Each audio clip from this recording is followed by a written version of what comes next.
About $6,000. That's how much YouTube paid me for around 1 million views. I know YouTubers don't always get straight to the point and make you watch something like 5 to 10 minutes of their video before actually getting to the piece of content or data or information that you actually wanted to see when you clicked on the video. So I thought, why not start a video with the exact information you clicked for right away. And I do have some more interesting content left for the rest of the video, so feel free to stick around if you'd like to. So if that number is all you came for, then no hard feelings. You can move on to your next video, or maybe check out one of mine about how I spent $155,000, or you can also check out this one that I made about how much investment bankers make. With all that said, today's agenda looks like this. I'll first go into some more detail of how much I made with 1 million views. I'll then show you how much I made with all my other revenue streams. And lastly, I'll show you all my daily schedule. What's up everyone, my name is Ben and welcome to Rare Liquid, a channel where I draw from my experience as a former JP Morgan investment banking analyst to create videos about tech investing and career advice. I just implemented a new schedule where on Thursdays is where I'll be posting about tech investing, and on Sundays is where I post about career related videos, and on Tuesdays, if I ever have the time to make an extra kind of bonus video, I'll be posting on that day as well. Also, really quick before I get started, I recently launched a free investing newsletter that provides information about the stock and crypto markets and also provides economic news as well. There's a link to it in my description down below, so feel free to check it out if you're interested. Okay, so first up, let me give you some more detail about how much I made with 1 million views on YouTube.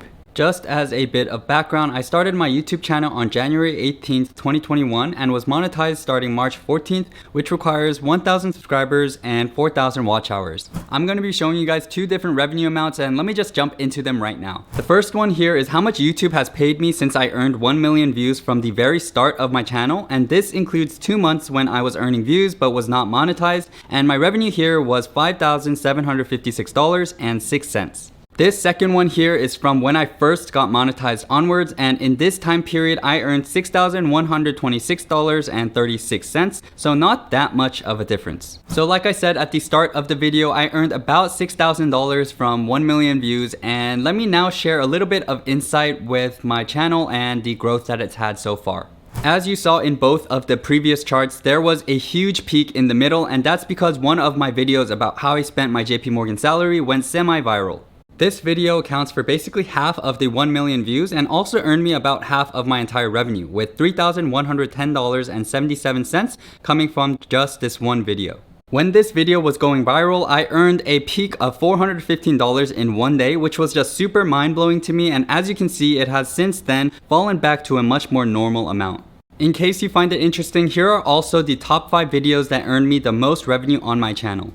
Two other pieces of detail that you might find interesting is that my RPM, or revenue per mile, is $6.11, and RPM just means what I earn per 1,000 views. My CPM is $14.48, and this is what advertisers pay per 1,000 views, but from here Google takes a 45% cut, and I'm not really sure where the rest of it goes. Now, from my understanding, these RPM and CPM figures are kind of higher than what you might see from other YouTube accounts, and that's mainly because I focus on the finance and also kind of the career/education niche, and I think advertisers are just willing to pay more for this niche in particular, because if you buy any products that are related to finance or your career, then you can kind of think of it as an investment in yourself. You might be more willing to buy or even spend a little more than the average consumer who might see an ad about some consumer product that may add enjoyment to their life, but is not something that people necessarily see as investments. And so that's why, generally speaking, for the finance niche, I know that it's supposed to be relatively high.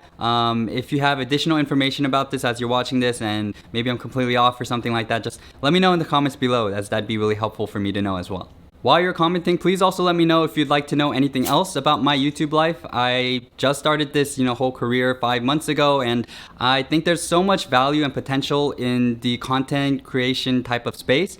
And if you'd like to know more about statistics, or you want some YouTube advice about like how to start up a channel or something like that, I'd be really happy to make those type of videos. I haven't made any so far, but if that's the kind of content you guys would like to see, then let me know in the comments below and I'd be happy to make them.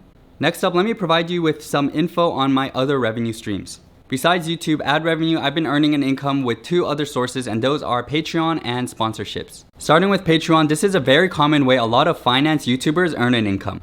In my Patreon, I have 3 tiers, and in each I share information about things like my buy-sell alerts, a weekly updated financial database that I use to analyze stocks, models I build, and a whole lot more. Right now, I'm earning about $1,500 each month from Patreon, and in this table, you can kind of see how my Patreon income has changed over the past few months. The second source is through affiliates and sponsorships. Affiliate links are links that I leave in my description, and whenever people use them to buy whatever product or service is related to that link, I receive a small percentage of those sales. For affiliate links, I like to see them as a win-win because I only like to include ones where you also get to earn free things when you use my link. So for example, if you look down in my description below, there are a bunch of links where you can earn free stocks or free Bitcoin if you use any of those links to install the app.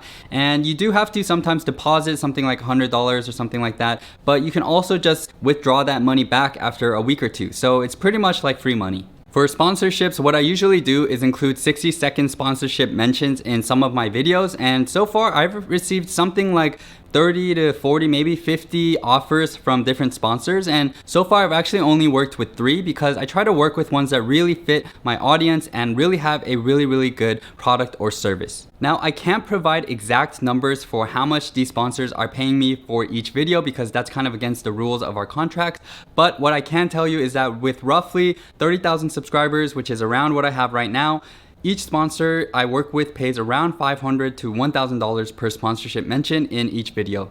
You can also see here how much sponsorship income has developed over the past few months, and there was a huge increase in June because that's when I really started working with sponsors.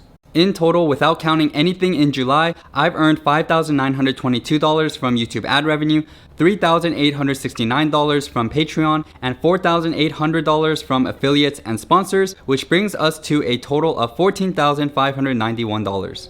So roughly speaking, I guess you could say that after 1 million views, 5 months of pretty hard work, I earned around $15,000, and so that comes about to $3,000 a month. Of course, what I'm hoping is that my YouTube channel and all the other things I've been working on continue to scale up and eventually gets to a lot more than a few $1,000s a month, but of course we'll have to see what happens over time. While I have your attention, I'd also really appreciate if you could smash that like button to help support the channel, and also feel free to subscribe if you haven't already. Next up, let me talk about my daily schedule as a YouTuber. I kind of did talk about this already in one of my previous videos, but I thought it'd be helpful to also include it in this one just because, I think a lot of people might click on these type of videos to see what the YouTube lifestyle is like because they're thinking of doing it themselves. So hopefully my schedule is helpful for you guys to see. This is an overview of my schedule that I do my best to stick to, but things constantly are moving around. First off, in the morning, I try to wake up around 8 a.m., but I'm trying to become more of an early bird and wake up earlier and earlier. And what I first do is eat breakfast, read, meditate, or go on a walk. And then I try to hit the gym right away in the morning, but sometimes I go later in the evening.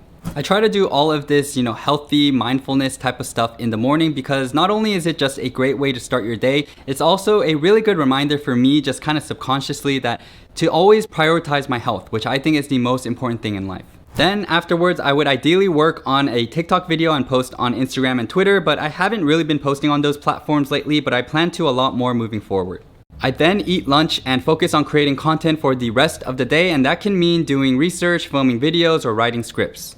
I then eat dinner and later at night try to take a yoga and meditation break around 10 p.m., but to be honest, I haven't really been doing much of either these days. Lastly, at the end of the night, I work on the course I'm building for investment banking recruiting, and also another thing I've been doing is answering a lot of emails towards the end of the night instead of my mornings. So like I said before, this is my ideal schedule, but I don't think there's been a single day where I've completely followed it from start to finish, and I'm always tweaking things here and there. For example, with the whole email thing, I realized that I spent a ton of time in the mornings reading through all my emails when I have the most energy, so I decided to pretty much move all of my answering email part of my day to the very end.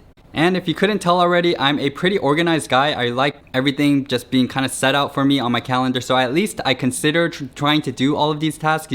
Sometimes when I have to delete them, I'm kind of thinking in my head like, oh, I should have done that. Okay, I'll try to do it tomorrow. Versus not having it on my calendar at all. I probably wouldn't even think about anything at all that is not on there. And so yeah, that's basically my schedule. So that concludes the video. Like I said earlier, this is pretty much the first type of YouTube focused kind of videos that I made. And let me know if you'd like to see anything else related to the whole YouTube lifestyle or kind of YouTube career stuff. I don't know. And yeah, let me know down in the comments below. Now, before I let you guys go, I did want to let you know that I'm giving away 5% of my July 2021 revenue from YouTube and all my other revenue streams. So look for this picture on my Instagram. There's a link to it also in my description below if you'd like a chance to enter and win. With that said, thank you so much as always for tuning in. Hope to catch you in the next video. Thanks so much and peace out.